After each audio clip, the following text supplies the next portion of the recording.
everyone. It's really great to be here with you today. And we're going to discover together something about how to grasp better at Python.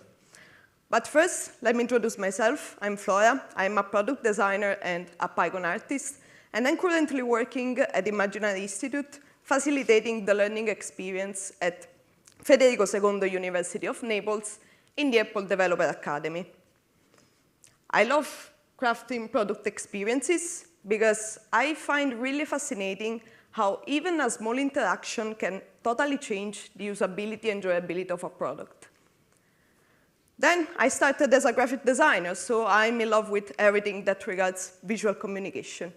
And last year was packed with a lot of new stuff for me, starting from attending the conference. I know you know what I'm talking about. And how many of you have been to the edition of this year? Raise your hand. Nobody? I know you're out here. Oh, sad. By the way, I was not really into conferences before joining DubDub. And when I left Cupertino, I felt like, OK, I want to give my contribution to the Swift community. But how can I do it talking about the things that I love? And that's what brought me to start writing on createwithswift.com, in which a lot of topics regarding Swift development and design best practices are covered. And I really wanted to find that touch point between visual communication and product experiences, because they can feel almost the same, but actually they are governed by completely different rules. And I found the answer hidden behind a set of circles and lines.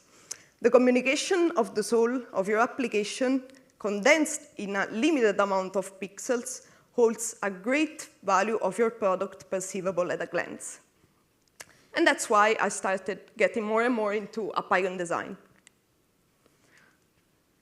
Even if icons are pretty small, it's a huge domain, I can tell. And there are many areas that we can explore. But for today's agenda, I tried to group three main sections that are the creative process from the ideation to the testing phase, then the must-know guidelines to craft icons for an ecosystem, the Apple ecosystem, and then the key attributes that will make your app icon stand out from the crowd. Icons have always lived in our displays, and they represent the touch point between the user and the interface. And Susan Kerr was the mother of icon design with her Macintosh set in 1984. But icons, as we know them today, started from a specific need to recognize at a glance those pieces of software that were hidden in our pocket. And we all remember when it was 2007 and the iPhone came out, writing history forever. And from then on, skeuomorphism was the king of our display. Every detail was crafted carefully to resemble reality, both on the icon side, as you can see here, and also on the interface side.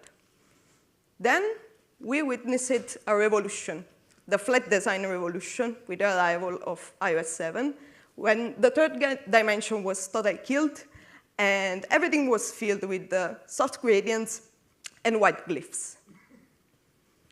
Afterwards, we gained back a taste of our beloved third dimension with a style that somehow resembled soft Play-Doh and was aligned with the aesthetics that macOS introduced in 2020 with Big Sur.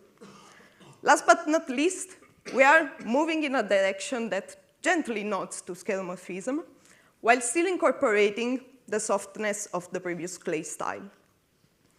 But you know, it's not everything about rendering processes. The creative process has a crucial impact on how successful your app icon will be, and so also part of your product. There's no straightforward process, but starting from mine, I tried to break it down in four main steps that are research, sketch, render and iterate, and then test.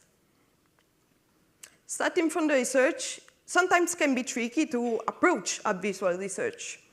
So one good practice can be taking the concept of your app and break it down into keywords and features, then select a couple of them and kickstart the visual research. Going on a search engine can be a good idea, but sometimes it just feels like we cannot find what we exactly need.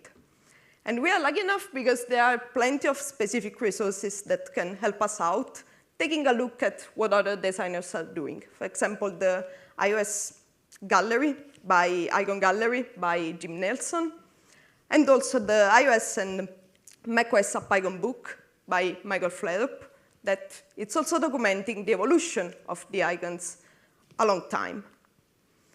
And from these sources, you can get a more contextualized idea and mix a bit of concepts.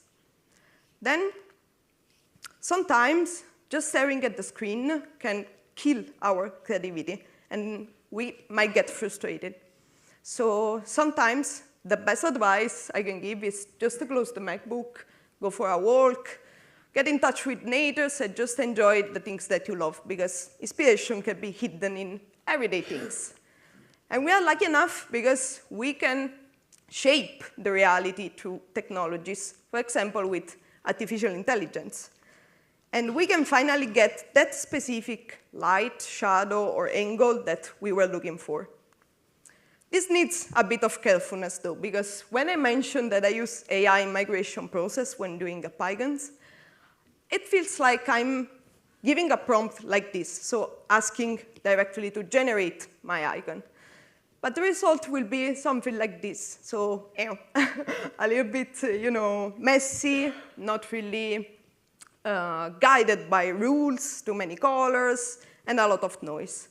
I see you're doing AI-created app icons for your apps. Stop it.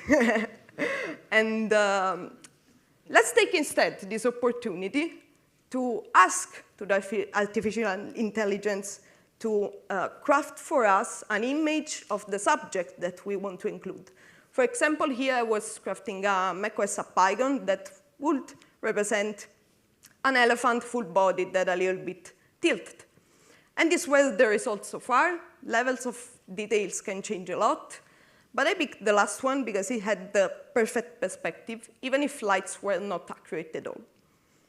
So this paves us the way to the second step, that is sketching. And you don't really need to be an artist, a designer, or be able to sketch your app icon idea, because it's all about primitive shapes. And you can go for a classic paper and pencil, or maybe help yourself with an iPad with a specific grid. In this example was a macOS grid, but we will find out about grids later on. And once you're satisfied with your sketch, of course, you can have the image you have generated as something to start from, but you can really diverge and get free on your sketching phase. Once you have one that it's good for you, you can bring it in the journey of digitalization, starting with some outlines, then adding basic colors, some shadows, and a colorful background. But at this moment, I realized was not like I expected. It didn't look that cartoonish as I wished. So I grabbed back my iPad, refined some shapes, and changed a little bit the colors, and this was the result.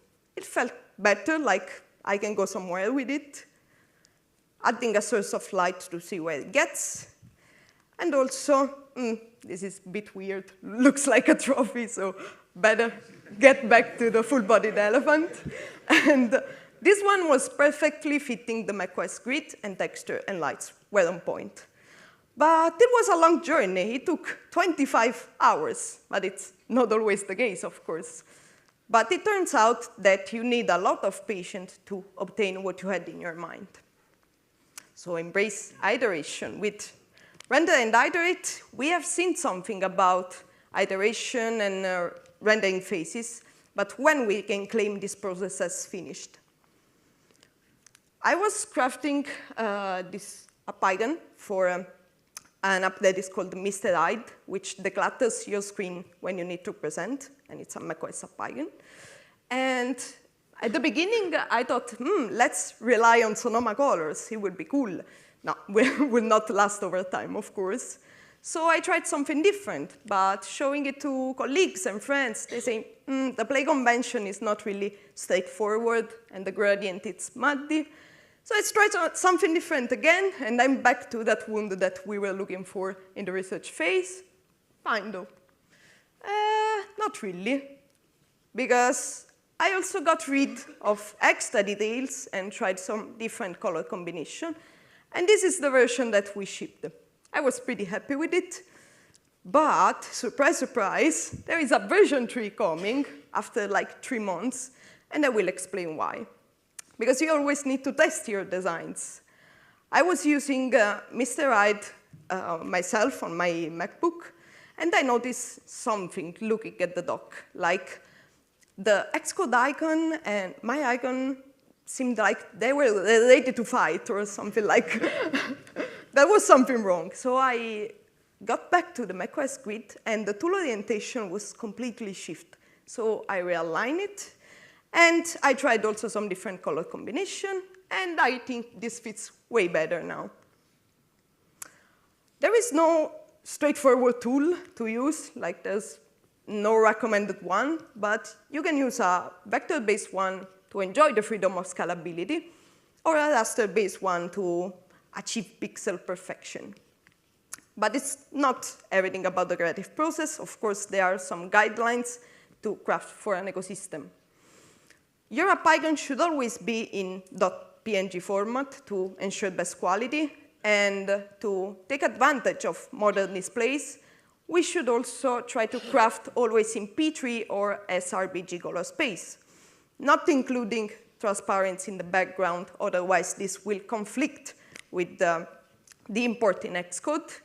And our artwork should always be full resolution and not clipped, because the system will do it automatically. And each platform has their specific rules, and so their specific grids. And you can always rely on human interface guidelines for specific guidance, but sometimes you feel like you have to keep everything in one place. And there are many resources around. I created my own one just for comfort to keep everything together, and I will leave you with this resource by the end of the talk. But our attention should move to newest updates, and you know that with the arrival of iOS 18, we had a lot of new things to experiment with, and this applies also on the way that app icons are displayed on our home screen. iOS 18 introduced 4 different appearances that we can choose to customize our home screen, starting from automatic, that will adapt to your phone's mode, then dark appearance, light, and tinted. Let's see them one by one. Light mode, it's straightforward, will be your default app icon. Then if we switch the appearance to dark mode, the system will automatically add some kind of dark layer to make it look darker, but you can still provide the dark version of your icon, giving the dark version of the foreground, because the background will be automatically applied. Or you can also give the full icon with the attributes that we have seen before as a custom dark icon. Let's switch to tinted mode. In this moment, it's really, really crucial to keep contrast really high, because we need to keep it recognizable with any tint. So we will need to provide a full grayscale icon, and then the user will be able to customize however they want. But let's take a look at the key attributes that will make our app icon stand out from the crowd. Again, I tried to group 4 main ones, but there are many ways to leveraging your designs. So let's try to make it versatile, to make it consistent, to make it original, and to make it memorable. Versatility can help us in ensure legibility across different platforms and different sizes. I graphed this app icon as some kind of visual exercise, and you can totally distinguish 2 different parts, like the background that is bright and colorful, and the foreground that is the Apple AirPod shape. And this was designed at maximum resolution, but we need to keep in mind that this will be displayed in a lot of places, in iOS, for example. And so the details will start to become really blurry at smaller dimension. Let's check it, for example, on our home screen inside of a folder. Looking at it, you cannot tell that it's actually an AirPod represented in the icon, but you can tell which apps are hidden inside of that folder. And this should be our goal, so to keep it recognizable. And there are some small tips that can help you with that. For example, to keep it bright and simple, and ensure the color contrast between the foreground and the background to keep it recognizable. And many times we have applications with different features, and try to represent all these features inside of the icon can be tricky. So just pick one convention that you think speaks for your app, and just go for it. And also avoid some kind of small details like bold strokes or small details. And OK, let's move to another attribute, that is consistency. We will make our app icon consistent to establish a design language that lasts over time. So it should feel the same looking at the interface and the icon. And Maps is a great example, because it literally takes a piece of the interface. Let's just zoom it and cut the details out, and this works way better. Then this approach can be also useful for games, for example. And Monument Valley 2 takes the two main characters and just push them in the center of the app icon shapes in iOS. But consistency should also be applied over time, because you have seen that rendering phases and trends change a lot. So try to have always the same language over years and also over different platforms, so that your icon stays consistent both with their previous version and with the interface of your product. Another attribute, let's try to make it original to avoid overused conventions. And we can rely both on shapes and colors. Bartender, it's a macOS app that it's used to manage your menu bar items. And it looks like a distinguished gentleman. And I've never seen something like that before, so really cool. And we use color to give personality to our icons. And sometimes, and most of the times, colors also bring different messages. So when we are building our app's identity, we should always be aware of specific context. For example, localization, color meaning, or maybe also color blindness, for example. But sometimes, also trying so much to make it stand out and make it original, when you have a convention that it's overused, you can't help but ending up in the list of to-do list applications with the tick convention. So always try to have a research phase in which you include also, OK, which are the conventions that are used in apps that are similar to mine. And last but not least, let's make it memorable to create an emotional connection with our user. Using a mascot can be a good way to, let's say, give personality to the application. And this works very good for the Duo's face in Duolingo. But we can take different approaches. And there are two main ways to impress memorability. One is to literal representation, for example, Notes by Apple. It is literally what it claims to be, and it's understandable at a glance. While on the other side, an abstract approach can be playing with the branding and the naming. For example, Bear. Both are note-taking applications, but they take a completely different approach to impress memorability. OK, we have seen a lot of stuff. Let's recap the attributes. So let's try to make our app icon versatile to keep it legible at any size and for each platform, consistent to establish a design language that lasts over time, and original to avoid overuse convention. Last but not least, memorable to create an emotional connection with our user. OK, here we are, having one app icon that stands out. It's great, yeah? Yeah? Yeah, but what about having more than one? Alternative app icons are a great way to enhance user customization and to communicate with your user. Here in the example, we can see icons that are active when you, for example, pay a subscription, on where there are some seasonal events, and even when you have poor usage of the app in the sick Duolingo example at the bottom.